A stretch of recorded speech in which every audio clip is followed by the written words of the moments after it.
tatakas pala ang Straw Hat Pirates papunta sa Elbaf. Bale lumabas na nga ang spoilers nitong paparating na chapter 1090 at may title nga daw itong paparating na chapter na Admiral Kizaru. So sa title pa nga lang alam na kagad natin na magpapasikat itong si Kizaru, which is ito nga talaga yung ginawa niya. Dahil ang unang ang impormasyon sa spoilers sinasabi nga na pumunta na sa loob ng Egghead Island itong si Kizaru gamit yung technique na Yata no Kagami. Sa mga nakalimutan na ito nga yung technique kung saan magbabato itong si Kizaru ng light beam at bigla siyang mapupunta sa dulo neto na para na rin siyang nag-teleport. Bali pagkapasok nga daw ni Kizaru sa Egghead Island nagumpisa na siyang umatake gamit yung lightsaber niya. Pero mabilis nga lang daw yung nasalag ni Sentomaru. So kung maaalala nyo isa nga itong si Sentomaru sa mga unang ni-reveal na nagtataglay pala ng armament haki. Actually siya rin ang isa sa mga unang karakter na ni-reveal na may advanced version ng armament haki. At during chapter 511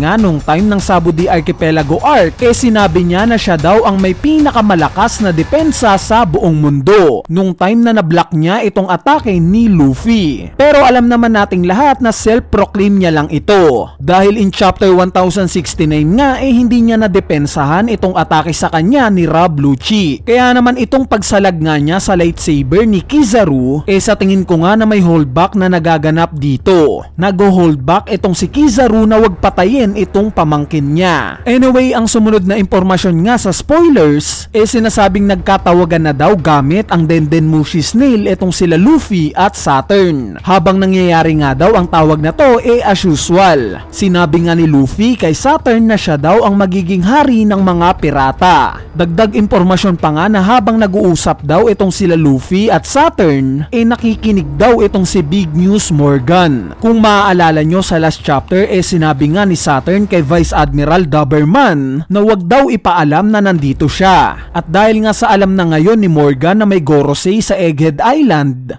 paniguradong ilalabas niya to sa balita since hindi nga siya natatakot sa world government. Kaya naman paniguradong dagdag gasolina na naman ito sa galit ni Imsama kung sakali man at matalo ni Luffy si Saturn dahil siguradong kahiya-hiya once na mabalita ito. Bali ang sumunod na impormasyon nga sa spoilers sinasabing nagpaplano na daw itong buong Straw Hat Pirates na tumakas sa Egghead Island at ang idea nga daw nila gamitin itong mga machine ni Vegapunk para pumunta ng Elbaf. Yes guys, sa Elbaf. So naka-include nga rin sa impormasyon na to na nandito raw si Nico Robin at kasama nila. Alam naman natin na sa nangyaring last chapter hindi nga ipinakita itong si Robin. At kung maaalala nyo during chapter 1078 namataan nga natin itong barko ng Blackbeard Pirates na papunta na rin sa Egghead Island. At dahil nga sa process of elimination ang idea nga kung sino ang nakasakay sa barko na to itong sila Lafitte at Katarina Devon.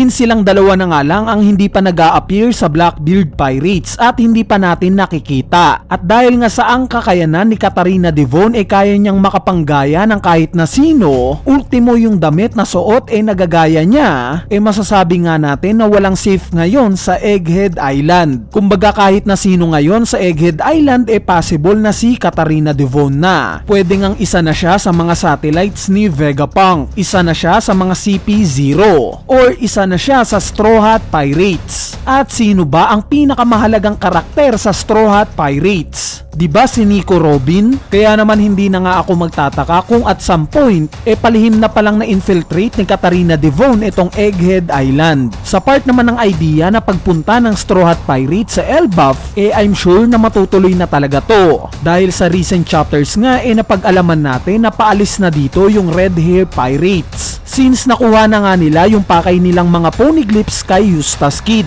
At sino bang karakter ang nakita natin dito bukod sa Red Hair Pirates? Diba sila Brogy at Dory? At dahil nga sa may pangako si Usopp sa kanila during Little Garden Arc na pupunta daw siya sa Elbaf, mukhang matutupad na ngayon. Plus napag-alaman din natin sa mga recent chapters na dito nagtatago itong nakaligtas sa Ohara na si Jaguar di Saul. At alam naman natin kung gaano kahalaga kay Robin itong si Saul. Kaya panigurado talagang bibisitahin ng Straw Hat Pirates itong Elbaf. Kaso ang magiging tanong nga lang ngayon paano? Paanong diskarte ang gagawin ng Straw Hat Pirates kasama si Vegapunk para makatakas sa Egghead Island papunta sa Elbaf? Anyway, ang sumunod na impormasyon nga sa spoilers naglagay daw ng password itong si York sa Frontier Dome ng Labu Base para walang makatakas. So I'm sure na hindi naman tayo dapat mag-alala dito since maraming ang machines at naimbento itong si Vegapunk na capable i-counter itong ginawa ni York. Wala ngang imposible kay Vegapunk. Sa mga unang chapters nga nakita nating tumagos pa ang Straw Hat Pirates sa pader, 'di ba? Kaya siguradong maka-counter ni Vegapunk itong ginawa ni York. Ang sumunod naman sinasabi nga na itong mga Seraphim daw nakakulong sa isang malaking bubble balls, kung saan itong Seraphim Hancock nga daw nakita nating in love kay Luffy. So itong bubble balls nga na to malamang na ito yung similar sa ginamit ng Pacifistas Mark III na bubble shield. Itong pagiging in love naman ni Seraphim Hancock kay Luffy malamang na nasa genes na talaga ni Hancock yung pagiging in love niya kay Luffy at nakuha ito ng Seraphim version niya. Though nakakatawa nga kung pakikinggan, pero it makes sense nga na ito yung tanging paraan para mapabalik sa pagiging bato itong sila Franky at Usopp. Though ang palaisipan nga lang sa tingin ko sa sitwasyon na to ano ang mas magiging mataas sa hierarchy sa pag-utos sa Seraphim Hancock, yung Gorosei ba o si Luffy? Dahil alam naman natin na ang may pinaka-control sa mga Seraphim itong mga Gorosei. Pero susundin kaya ng Seraphim Hancock itong Gorosei kung iutos nito na patayin si Luffy? Anong tingin nyo dito? Bali kung may idea nga kayo i-comment nyo na yan sa ating comment section sa ibaba para mapag-usapan natin yan. So ang huling ang impormasyon sa spoilers sinasabi nga na naramdaman daw ni Luffy yung pagpasok ni Admiral Kizaru sa Egghead Island gamit yung observation haki niya, kung saan nabanggit nga niya na may malakas daw na karakter ang dumating. Bali ito na nga yung indikasyon na mag-uumpisa na itong kaguluhan sa Egghead Island. At although priority nga na tumakas nila Luffy sa Egghead Island, I'm sure na once na makita niya itong si Kizaru, siguradong hahamunin niya to ng laban. Dahil yung huling alaala nga niya kay Kizaru masyadong masalimuot. At dahil nga sa kilala natin itong si Luffy na laging gustong maghigante, siguradong mag-iinit yung dugo niya once na makita niya si Kizaru. Anyway, ayan na nga yung mga impormasyon sa spoilers na itong paparating na chapter 1090. Yung ibang impormasyon nga tatalakayin na lang natin sa mismong chapter review natin na i-upload natin syempre once na lumabas na yung full chapter. Kaya stay tuned lang sa channel natin para sa mas maraming One Piece updates. So yun lang, peace!